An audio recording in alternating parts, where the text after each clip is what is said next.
We're not going to manage every site related to Reconstruction. There's hundreds and hundreds of them. It's a national story, but when people come here to visit this national park, they're provided an opportunity to connect to those stories.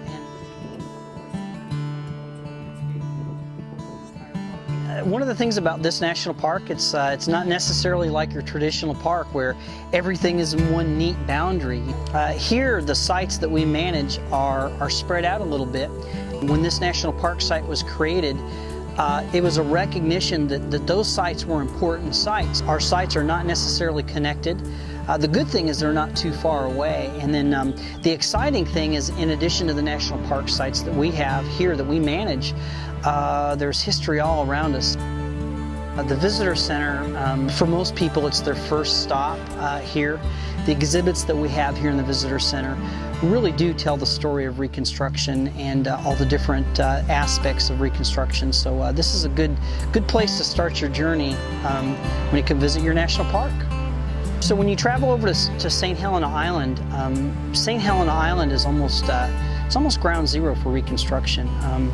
You know, the Sea Islands, you know, that's where the folks there were thousands of folks that went from being enslaved literally almost overnight. They got their first taste of freedom. And at the Historic Penn Center, one of the sites that we manage is called Darrell Hall. And Darrell Hall was actually built in the late 1800s and served as a community center for many, many years. It represents the ideals of Reconstruction. People gathered there, classes were held there.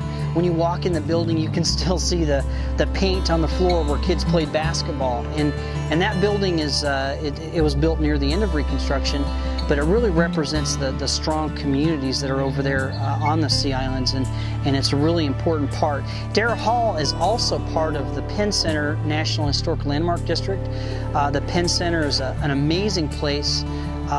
It was established in 1862 to provide education for those folks that recently received their freedom. And over the years, it's really functioned as a really major focal point for the community.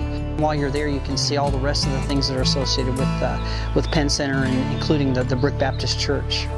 Just like Darrell Hall was kind of built near the end of Reconstruction, near the late 1800s, the Brick Church is really neat. It was built in 1855. The folks that built it were enslaved.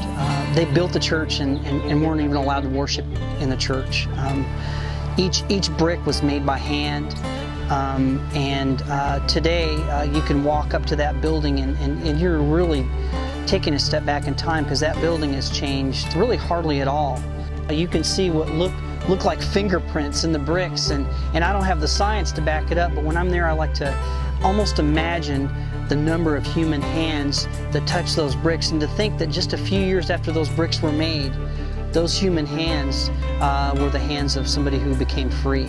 We actually manage the outside of the building, so you can walk up anytime as part of the National Park, and the congregation actually still uses the inside of the building. So that tradition is alive and well, and that connection to the past is alive and well. One of the sites that we manage it's a little tricky to get to is a site called Camp Saxton near the town of Port Royal. If you go to the town of Port Royal, you can actually get to that area. Camp Saxton was important because during the war, as Union forces came in, a number of black troops mustered in at Camp Saxton. Not only were they now tasting freedom, but now they were going to join the fight for the Union cause. During Reconstruction, that was one of just a couple places in the South where the Emancipation Proclamation was read. Now think about this for a minute. It's a place among the live oaks, and people would come by water, they would come by land, and they gathered at this spot for this ceremony. They didn't really get their first official taste of freedom until the Emancipation Proclamation. So for those folks that were there that day, for me, it's just, you just go back and you think how it must have felt for those folks that were actually officially becoming free. That site represents the ideals of Reconstruction and all the freedom that came with it.